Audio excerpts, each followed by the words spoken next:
take a look at the PowerPoint window and some of the menu options and tools that we find inside PowerPoint.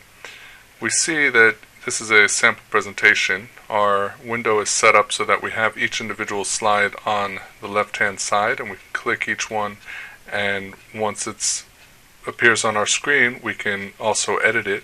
We see if we want to click here and edit the title, we get our edit window, and I can change the text over here. I can also change the features of the text, and we see also over here that we have a picture, and once we click on the picture, we have our picture menu bar opens up to make any kind of changes.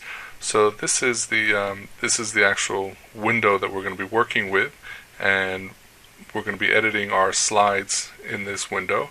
Our menu options are pretty much standard menu options that you find in any Microsoft program. In the file menu, we see the open, save, and print options.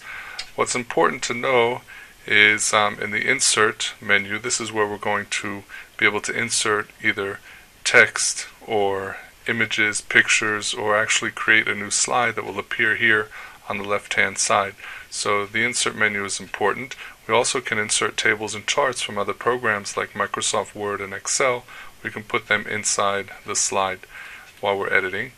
And we have some tools here that come in handy when you're dealing with let's say spelling and different types of options that we can configure in the PowerPoint program.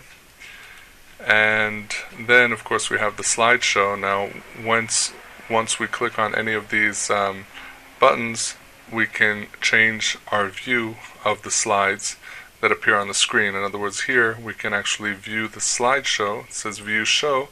When we click on it, it's going to change to a full screen mode, and we see that our presentation actually begins.